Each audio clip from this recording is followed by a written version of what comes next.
ओम शांति। सुनते हैं 6 जनवरी 86 की अव्यक्त मुरली। आज की अव्यक्त वाणी का टाइटल है संगम युग जमा करने का युग। आज की अव्यक्त मुरली में बाबा ने संगम युग की क्या क्या विशेषताएं हैं। दूसरा, सेकंड में जमा और सेकंड में गंवाने का क्या हिसाब है। थर्ड, विश्व अधिकार पाने में कौन से धोखे में नहीं रह जाना। लास्ट, यथार्थ चार्ट कैसे रखना है। आज बाबा की मुरली बहुत अच्छी, चार्ट कैसे रखो, चार्ट का तरीका बताया। हाँ, ऐसे नहीं सिंपली हाँ क्लास किया, हाँ ये किया, हाँ तो बाबा ने किस स्थिति में योग किया, हाँ कैसा वो शक्तिशाली था। बाबा ने कहा ऐसा चार्ट बाबा को चाहिए। और फिर बाबा ने बड़ा सूक्ष्म हिसाब बताया टाइम मैनेजमेंट का, कि थोड़ा भी समय वेस्ट करते हो तो गंवाने का भी बड़ा पद्मों का हिसाब है, गंवाते भी बहुत हो। और सेकंड सेकंड अगर श्रीमत प्रमाण है तो जमा भी बहुत होता है, तो सदा जमा का हिसाब बनाओ। तो सुनते हैं 6 जनवरी 86 की मुरली, संगम युग जमा करने का युग। आज सर्व बच्चों के तीनों काल को जानने वाले त्रिकालदर्शी बाप दादा सभी बच्चों के जमा का खाता देख रहे हैं।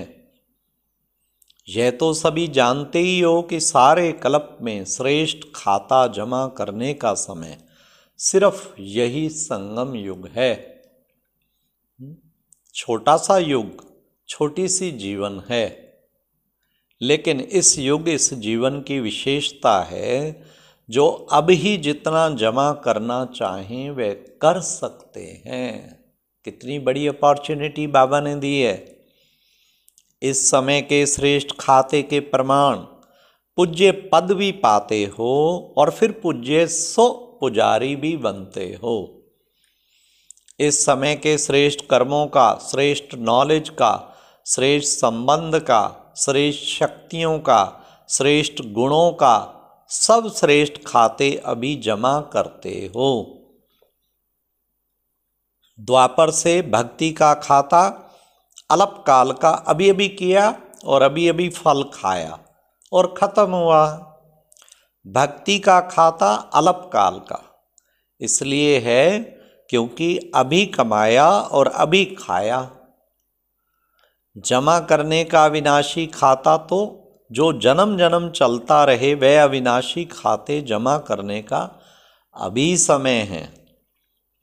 इसलिए इस श्रेष्ठ समय को पुरुषोत्तम युग या धर्माऊ युग कहा जाता है, परमात्म अवतरण युग कहा जाता है, डायरेक्ट बाप द्वारा प्राप्त शक्तियों का युग कहा जाता है। इसी युग में ही बाप विधाता और वरदाता का पार्ट बजाते हैं, इसलिए इस युग को वरदानी युग भी कहा जाता है।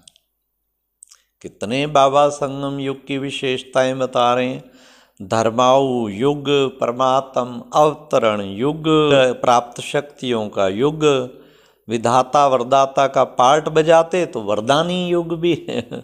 इस युग में स्नेह के कारण बाप भोले भंडारी बन जाते हैं, जो एक का पदम गुणा फल देते हैं। हाँ, एक का पदम गुणा जमा होने का विशेष भाग्य अभी ही प्राप्त होता है। और युगों में जितना और उतना का हिसाब है, अंतर हुआ ना, क्योंकि अभी डायरेक्ट बाप वर्षे और वरदान दोनों रूप में प्राप्ति कराने के निमित्त हैं। भक्ति में भावना का फल है, अभी वर्षे और वरदान का फल है। इसलिए इस समय के महत्व को जान, प्राप्तियों को जान, जमा के हिसाब को जान, त्रिकालदर्शी बन हर कदम उठाते रहते हैं। इस समय का एक एक सेकंड कितने साधारण समय से बड़ा है, वे जानते हो। सेकंड में कितना कमा सकते हो और सेकंड में कितना गवाते हो, यह अच्छी तरह से हिसाब जानते हो। वह साधारण रीति से कुछ कमाया कुछ गवाया, ऐसा अमूल्य समय समाप्त तो नहीं कर रहे हो। ब्रह्मा कुमार ब्रह्मा कुमारी तो बने, लेकिन अविनाशी वर्षे और विशेष वरदानों के अधिकारी भी बने हो, क्योंकि इस समय के अधिकारी जन्म जन्म के अधिकारी बनते हैं। इस समय के किसी न किसी स्वभाव व संस्कार व किसी संबंध के अधीन रहने वाली आत्मा जन्म जन्म अधिकारी बनने की बजाय प्रजापद के अधिकारी बनते हैं। राज्य अधिकारी नहीं, प्रजापद अधिकारी बनते हैं। बनने आए हैं राजयोगी, राज्य अधिकारी, लेकिन अधीनता के संस्कार कारण विधाता के बच्चे होते हुए भी राज्य अधिकारी नहीं बन सकते। इसलिए सदा ये चेक करो, सब अधिकारी कहाँ तक बने हैं। जो सब अधिकार नहीं पा सकते वे विश्व का राज्य कैसे प्राप्त करेंगे। विश्व के राज्य अधिकारी बनने का चैतन्य मॉडल अभी सब राज्य अधिकारी बनने से तैयार करते हो। कोई भी चीज का पहले मॉडल तैयार करते हो ना, तो पहले इस मॉडल को देखो। कौन सा? सब अधिकार का मॉडल। सब अधिकारी अर्थात सर्व कर्मेंद्रियों रूपी प्रजा के राजा बनना। प्रजा का राज्य है या राजा का राज्य है? वाह वाह वाह वाह।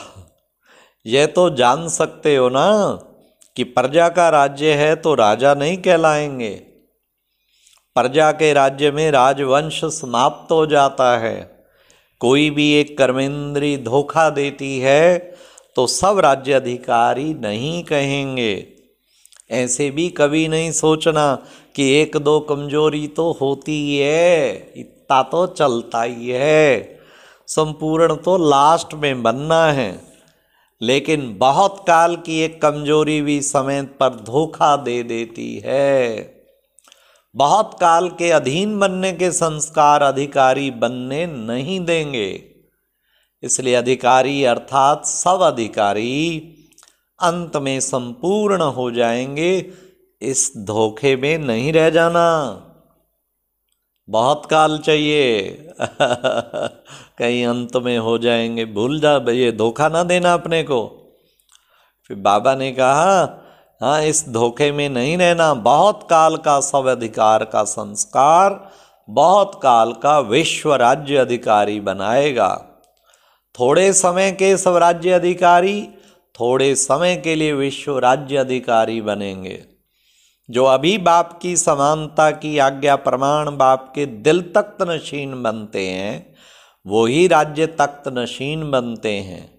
बाप समान बनना अर्थात बाप के दिल तख्त नशीन बनना। जैसे ब्रह्मा बाप संपन्न और समान बने, ऐसे संपूर्ण और समान बनो। राज्य तख्त के अधिकारी बनो। किसी भी प्रकार के अलबेलेपन में अपना अधिकार का वर्षा व वरदान कम नहीं प्राप्त करना। देखो बाप की शुभ भावना बच्चों के लिए कितनी बढ़िया है। तो जमा का खाता चेक करो। नया वर्ष शुरू हुआ है ना, पिछला खाता चेक करो और नया खाता समय और बाप के वरदान से ज़्यादा जमा करो। सिर्फ कमाया और खाया ऐसा खाता नहीं बनाओ। अमृत वेले योग लगाया, जमा किया, क्लास में स्टडी कर जमा किया, और फिर सारे दिन में परिस्थितियों के वश व माया के वार के वश, अपने संस्कारों के वश जो जमा किया वह युद्ध करते विजयी बनने में खर्च किया। तो रिजल्ट क्या निकली? कमाया और खाया, जमा क्या हुआ? इसलिए जमा का खाता सदा चेक करो और बढ़ाते रहो। ऐसे ही चार्ट में सिर्फ राइट नहीं करो। क्लास किया, हाँ, योग किया, हाँ, लेकिन जैसे वाह वाह वाह वाह चार्ट कहीं लिख के खुश करते रहते हैं अपने को। लेकिन जैसे शक्तिशाली योग के प्रमाण होना चाहिए, समय के प्रमाण, वैसे रहा। समय अच्छा पास किया, बहुत आनंद आया, वर्तमान तो बना लेकिन वर्तमान के साथ जमा भी किया, इतना शक्तिशाली अनुभव किया। चल रहे हैं, सिर्फ ये चेक नहीं करो, किसी से भी पूछो कैसे चल रहे हैं तो कह देते बहुत अच्छे चल रहे हैं, लेकिन किस स्पीड में चल रहे हैं ये चेक करो। चींटी की चाल चल रहे हैं व रॉकेट की चाल चल रहे हैं। ईश्वर सभी बातों में शक्तिशाली बनने की स्पीड और परसेंटेज को चेक करो। कितनी परसेंटेज में जमा कर रहे हो? 5 रुपया भी कहेंगे जमा हुआ और 500 रुपया भी कहेंगे जमा हुआ। जमा तो किया, लेकिन कितना किया? समझा क्या करना है? गोल्डन जुबली की ओर जा रहे हो ना, ये सारा वर्ष गोल्डन जुबली का है ना, तो चेक करो हर बात में गोल्डन एज्ड अर्थात सतो प्रधान स्टेज है, वा सतो अर्थात सिल्वर एज्ड स्टेज है। पुरुषार्थ भी सतो प्रधान गोल्डन एज्ड हो, सेवा भी गोल्डन एज्ड हो, जरा भी पुराने संस्कार का लाए नहीं हो। ऐसे नहीं जैसे आजकल चांदी के ऊपर भी सोने का पानी चढ़ा देते हैं। बाहर से तो सोना लगता है लेकिन अंदर क्या होता है? मिक्स कहेंगे ना। तो सेवा में भी अभिमान और अपमान का अलाय मिक्स ना हो, इसको कहा जाता है गोल्डन एज सेवा। स्वभाव में भी ईर्ष्या, सिद्ध और जिद्द का भाव ना हो, यह है अलाय। इस अलाय को समाप्त कर गोल्डन एज्ड स्वभाव वाले बनो। संस्कार में सदा हाँ जी, जैसा समय जैसी सेवा वैसे स्वयं को मोल्ड कर लेना, अर्थात रियल गोल्ड बनना है। मुझे मोल्ड होना है, दूसरा करे तो करूं, यह जिद हो जाती है। यह रियल गोल्ड नहीं है। यह अलाय समाप्त कर गोल्डन एज्ड बनो। संबंध में सदा हर आत्मा के प्रति शुभ भावना, कल्याण की भावना हो, स्नेह की भावना हो, सहयोग की भावना हो, कैसे भी भाव स्वभाव वाला हो, लेकिन आपका सदा श्रेष्ठ भाव हो। इन सब बातों में सब परिवर्तन ही गोल्डन जुबली मनाना है। हाँ तो अच्छा, सर्ववर्षे और वरदान के डबल अधिकारी भाग्यवान आत्माओं को, सदा स्वराज्य अधिकारी श्रेष्ठ आत्माओं को, सदा स्वयं को गोल्डन एज स्थिति में स्थित करने वाले रियल गोल्ड बच्चों को, सदा सब परिवर्तन की लगन, विश्व परिवर्तन के आगे बढ़ने वाले विशेष आत्माओं को बाप दादा का याद प्यार और नमस्ते। तो बाबा ने कितना सुंदर गोल्डन एज स्थिति और बहुत काल का स्वयं का अधिकार और अटेंशन, सेकंड में बहुत कुछ गवाया भी जाता है और कमाया भी जाता है। और रियल चार्ट लिखो। ओम शांति। ये एक प्रेरणादायक वीडियो है, जरूर देखें, कोई भी मिस ना करे।